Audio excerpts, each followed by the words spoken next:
अपने शौक की खातिर लोगों की जिंदगियों से खेल रहे तुम लोग। हम भी जिंदगी गुजारे, हम भी जवानी में पतंगा पिलाए, मगर ऐसे जो है गंदे हरकत नहीं करे, लोगों की जिंदगियों से नहीं खेले, तुम्हारे अपने मजे के लिए, थोड़े वक्त के लिए। सबसे बड़े गुनेगार तुम लोग जो वो है जो पतंगा पिला रहे, ये बांझों से चोरी से खरीद के पुलिस टाइट मार रही, पॉलिटिशियन टाइट मार रहे, उसके बावजूद तुम लोग जो है ये हरामीपन कर रहे हैं। तुम लोगों की नस्ल में फर्क है जो ये हराम के जो है मांझे इस्तेमाल कर रहे हैं। आज मेरा बच्चा बच गया, कल इंशाल्लाह तुम्हारा बच्चा नहीं बचेगा।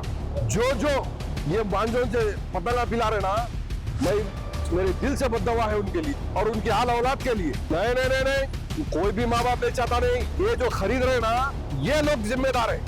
बेचने वाला तो जहर भी बेच रहा, आप खरीदते हैं। अगर तुम हकीकत में अच्छे खून की, अच्छे माँ बाप की औलाद है, तो आज के बाद वो मांझा नहीं खरीदना, वो मांझे से पतंग नहीं पिलाना। और मैं हमारे सीएम साहब से और असद साहब से एक गुजारिश कर रहा हूँ, असद साहब प्लीज आप सीएम साहब को बोल के एक ऐसा कानून बनाने लगाओ कि सिटी में कोई पतंग पिलाएगा उसके लिए कड़ी से कड़ी सजा। दूर जाना, सिटी के बाहर जाके जंगलों में पतंगा पिला देना, मैदानों में पिलाना। घरों पे जो पतंगा पिला रहे वो पतंग के मांझे पतंग कटने के बाद रोडों के ऊपर आ रहे, बच्चों के गले कट रहे हैं। असद साहब, मेरी आपसे पर्सनल हम्बल रिक्वेस्ट है और हमारे सीएम साहब से रिक्वेस्ट है कि एक ऐसा कानून बनाओ, इन लोगों के ऊपर सख्त से सख्त कार्रवाई होगा।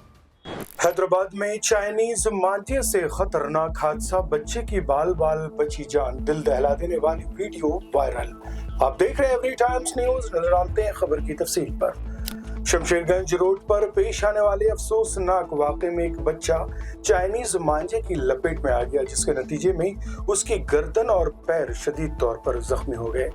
बर वक्त तिब्बी इमदाद के बाइस बच्चे की जान तो बच गई, तो हम अस्पताल में उसे 22 टांके लगाना पड़े। ये दिल दहला देने वाला वाकया बहादुरपुरा कंस्टिट्यूएंसी के फलकनुमा पुलिस हदूद नवाब साहबकुंठ इलाके में पेश आया।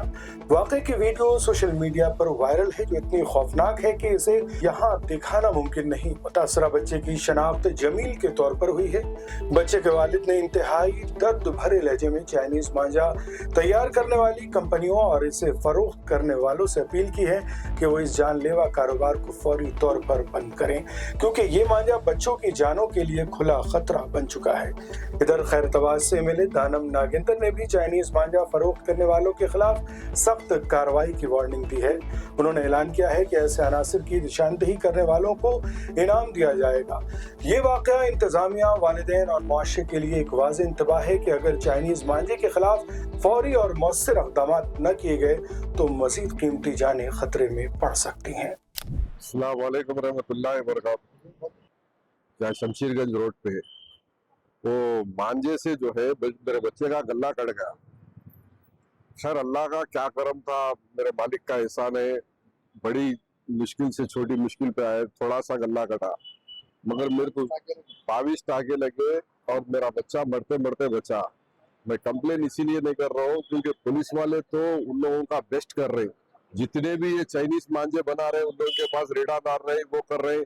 फिर पॉलिटिशियंस भी पूरी बराबर बोल रहे हैं कि जो है ये चाइनीज मांझे इस्तेमाल मत करो। उसके बावजूद भी वो लोग जो है जो चाइनीज मांझे बना रहे हैं, मैं उनसे मेरा एक सवाल है, ठंडे दिमाग से सोचो, आज मेरे बच्चे का गला कटा, कल तुम्हारे बच्चे का गला कटेगा ना, तुम लोग भी तो यही रहना है ना, तुम लोगों के भी बच्चे तो यही रोडों पे फिरना है ना। और जो मांझे खरीद रहे सबसे बड़े जिम्मेदार वो लोग हैं जो ये चाइनीज मांझों से जो है पतंगा पिला रहे, अपने शौक की खातिर लोगों की जिंदगियों से खेल रहे तुम लोग, और जो अपने थोड़े से मफाद शौक के लिए लोगों के जिंदगियों से खेल रहे। हम भी जिंदगी गुजारे, हम भी जवानी में पतंगा पिलाए, मगर ऐसे जो है गंदे हरकत नहीं करे, लोगों की जिंदगियों से नहीं खेले, तुम्हारे अपने मजे के लिए, थोड़े वक्त के लिए। सबसे बड़े गुनेगार तुम लोग जो वो है जो पतंगा पिला रहे, ये मांझों से चोरी से खरीद के पुलिस टाइट मार रही, पॉलिटिशियन टाइट मार रहे, उसके बावजूद तुम लोग जो है ये हरामीपन कर रहे हैं। तुम लोगों की नस्ल में फर्क है जो ये हराम के जो है मांझे इस्तेमाल कर रहे हैं। आज मेरा बच्चा बच गया, कल इंशाल्लाह तुम्हारा बच्चा नहीं बचेगा। जो ये मांझों से पतंगा पिला रहे ना, मेरे दिल से बद्दुआ है उनके लिए और उनकी आल औलाद के लिए। इन शॉर्ट नहीं नहीं नहीं नहीं, कोई भी माँ बाप नहीं चाहता। नहीं, ये जो खरीद रहे ना, ये लोग जिम्मेदार है। बेचने वाला तो जहर भी बेच रहा, आप खरीदते नहीं खरीदते, आप खरीद रहे इसीलिए वो लोग बना रहे। वो तो हराम खा रहे, मगर आप क्यों हराम खिला रहे और आप क्यों हराम की हरकत कर रहे? जो ये ये मांझे तंगूस के क्या है, ये कौन से मांझे है? ये जो चाइनीज मांझे, ये जो बोल रहे ना, ये जो खरीद रहे ना, सबसे बड़े जिम्मेदारी ये लोग हैं। सिर्फ अपने थोड़े से मफाद के लिए, थोड़े क्या मफाद है? तुम्हारा शौक है, तुम अपने शौक के लिए लोगों की जिंदगियों से खेल रहे। अगर तुम हकीकत में अच्छे खून की, अच्छे माँ बाप की औलाद है, तो आज के बाद वो मांझा नहीं खरीदना, वो मांझे से पतंग नहीं पिलाना।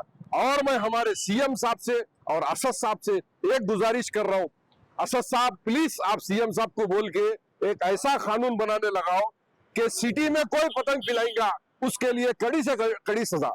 दूर जाना, सिटी के बाहर जाके जंगलों में पतंगा पिला देना, मैदानों में पिलाना। घरों पे जो पतंगा पिला रहे, वो पतंग के मांझे पतंग कटने के बाद रोडों के ऊपर आ रहे, बच्चों के गले कट रहे हैं। असद साहब, मेरी आपसे पर्सनल हम्बल रिक्वेस्ट है और हमारे सीएम साहब से रिक्वेस्ट है कि एक ऐसा कानून बनाओ, इन लोगों के ऊपर सख्त से सख्त कार्रवाई होना। और एक बात मैं ये बताना चाह रहा हूँ बच्चे और बड़ों से, जरा अल्लाह के वास्ते आप लोग भी और बच्चे, नौजवान बच्चे भी गलों में कम से कम मफलरा बन लेके या लपट लेके निकला करो, क्योंकि तकरीबन ये मांझों से सीधा वो गलों में यहाँ आके यही चटकता हूँ, तो ये गले कट रहे हैं ये मांझों से। तो जरा ये वक्त ये निकले तक जरा गलों के ऊपर मफलरा, मुशज्जरे कुछ भी लगा लेके निकलो। चाहे किसी का भी बच्चा हो, बच्चा ही है, किसी का भी बड़ा हो, घर का आदमी है, बच्चे कटना या बड़े कटना बोल के नहीं है, मांझा है, किसी का भी गल्ला कट सकता और ये गल्लों पे ही चाहता। तो अपने गल्लों को जरा संभाल के लेके चलो और गाड़ी जरा स्लो चलाया करो, शहर में जरा देखते हुए चलो। मेरी एक गुजारिश है आप सबसे, मेरा बोला चाला माफ, जज्बात में अगर कुछ मैं बोल दिया तो उसके लिए मैं माफी चाहता हूँ, मगर मैं बहुत तकलीफ में हूँ, बस मैं बयान नहीं कर सकता आप लोग।